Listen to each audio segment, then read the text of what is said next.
Les enrichissements pour la personne accueillie, clairement, c'est bien sûr le fait que vous lui offriez un toit, mais ce n'est pas simplement un accueil utilitaire. Vous allez aussi lui permettre de faire énormément de progrès en langue et aussi d'acquérir à votre seul contact certains codes socio-culturels de notre société. Mais l'enrichissement va aussi être pour vous. Dans le mot interculturel, il y a le préfixe inter qui parle de relation. Et donc, au contact de cette personne qui va venir vivre avec vous, vous allez avoir l'occasion de découvrir une autre culture. Comment va se passer cette relation? Tout d'abord, par le seul fait de vivre ensemble. Si je devais expliquer ma culture, ce serait compliqué d'une part parce que je ne suis pas forcément consciente des éléments de ma culture et qu'ensuite traduire sa culture dans le langage de l'autre n'est pas forcément évident. Ça va aussi passer par le dialogue et ce dialogue, pour être véritable, nécessite que parfois, pour un moment donné, chacun soit capable de se mettre dans la perspective de l'autre, à la place de l'autre. Donc dans les exemples de malentendus interculturels, par exemple, nous avons celui de Carlos qui vient de Colombie et qui n'est pas du tout habitué à ce que les hommes se fassent la bise entre eux. Carlos est pas du tout homophobe, mais la première fois qu'un garçon est venu lui faire la bise, pour lui, ça a été un véritable choc culturel. Un autre exemple est celui dans une famille d'une jeune femme tibétaine. La personne qui l'accueillait avait souhaité laver son linge avec tout le linge de la famille. Et pour cette jeune personne accueillie, c'était impensable qu'on lui lave tout ce qui était ses dessous, son linge de corps. Et elle a dit à la personne, non, j'ai déjà lavé mes chaussettes et mes petites culottes. Très bien, dit la dame, donc maintenant je vais te montrer où les tendre.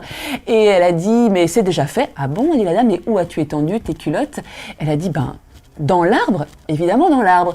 Et donc cette personne qui a accueilli a beaucoup ri en imaginant la tête de son voisin, voyant dans le laurier sauce du jardin les petites culottes étendues. Connaître quelques éléments de la culture de l'autre peut quand même être précieux. Ça peut permettre tout simplement de comprendre plus tôt quelle est la cause d'un éventuel malentendu et aussi tout simplement d'être délicat et de faire preuve parfois de patience. Il faut savoir que la principale cause des malentendus interculturels réside dans la différence de perception du temps. Nous, en Occident, nous avons une conception linéaire du temps. Pour vous le représenter, visualisez la frise chronologique qui était au-dessus du tableau noir quand vous étiez à l'école pendant de nombreuses années. Et en plus, dans nos langues, en Occident, nous conjuguons nos verbes avec un présent, un passé et un futur. Ce qui nous donne l'impression que le temps est quelque chose de concret et aussi que du coup, on peut le perdre ou on peut en gagner. Du coup, nous avons pris l'habitude de séquencer le temps. Par exemple, si nous avons décidé d'aller voir un ami, nous allons décider à l'avance de lui consacrer 2 heures et puis nous passerons à autre chose. Dans d'autres cultures, le temps est vu plutôt sous forme de spirale avec des retours, par exemple l'alternance jour-nuit, l'alternance des saisons.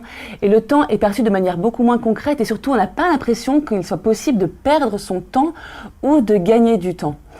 Du coup, quand on fixe à l'avance un rendez-vous, le temps est vécu de manière beaucoup moins concrète et les rendez-vous peuvent être vécus de manière fluctuante. Le retard ne va pas du tout être perçu par les gens issus de cette culture comme par nous. Nous, si par exemple un ami est en retard à un rendez-vous, je vais peut-être me dire d'une part qu'il est peut-être impoli, mais aussi qu'il ne m'accorde pas énormément de valeur. Je vais me sentir peut-être remise un petit peu en question ou que le projet que nous avons en commun n'a pas tant d'importance que ça pour lui. Rien de tout ça dans les retards que peuvent nous imposer, en tout cas nous le ressentons comme tel, des personnes de cultures différentes. Vous l'aurez compris, nos différences de comportement s'expliquent par le fait que pour certains, ce qui prime, c'est l'adhésion à des horaires préétablis et pour d'autres, ça va être d'être pris dans un engagement perpétuel, les uns vis-à-vis des autres avec une place privilégiée pour la famille et les amis. Une différence de perception aussi peut se nicher au niveau même du sens des mots. Par exemple, le oui et le non peuvent ne pas avoir la même signification selon nos différentes cultures. Généralement, le oui français est perçu de la part des personnes étrangères comme un oui relativement stable sur lequel on peut s'appuyer.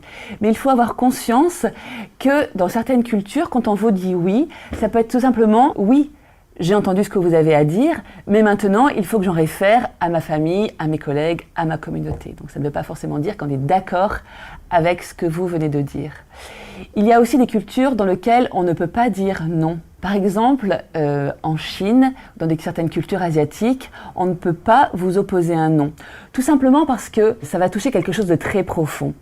Chez nous, en France par exemple, si je vous demande où est-ce que vous allez situer votre moi profond, corporellement, vous allez sans doute indiquer votre tête ou votre poitrine ou votre ventre. Il faut savoir qu'une personne chinoise, son moi profond, il le situe sur son visage, sur sa face.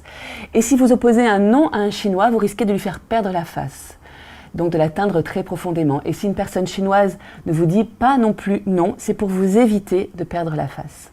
Il est aussi intéressant d'avoir conscience de la part de l'implicite et de l'explicite dans nos modes de communication. Il y a des cultures dans lesquelles la communication est très explicite. Et là, je prendrai l'exemple, par exemple, des États-Unis, où on a l'habitude d'être très cash, de vous dire les choses jusqu'au bout et on attend de vous la même chose. En France, on est dans une culture de l'implicite. Il n'est pas rare que nous ne terminions pas nos phrases, nous comptons énormément sur le contexte pour que l'autre comprenne ce qu'on a à lui dire. Or, ce fameux contexte, la personne étrangère qui est chez vous n'en possède pas forcément les clés.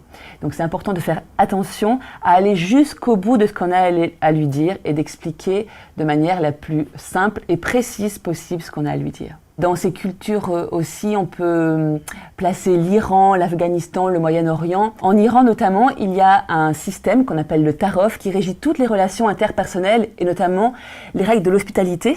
Donc dans Calme, nous sommes vraiment concernés. L'hôte en Iran doit tout à la personne accueillie et la personne accueillie est censée tout refuser.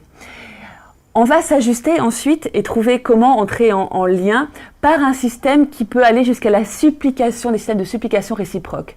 Par exemple, si vous amenez une corbeille de fruits dans un repas où vous mangez avec une personne iranienne et que vous lui dites tout simplement « servez-vous », la personne iranienne risque de ne pas le faire et c'est à vous vraiment d'insister pour qu'il se serve.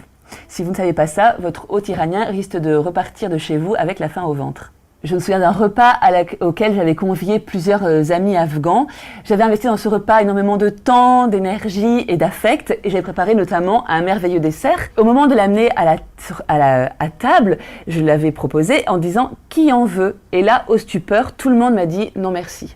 J'étais extrêmement déçue tellement j'avais investi de choses dans ce repas. Moi-même, j'avais très envie de goûter à mon propre gâteau et je l'avais ramené dans la cuisine. Aujourd'hui, je sais que j'aurais dû tout simplement le poser sur la table, le partager et servir les personnes.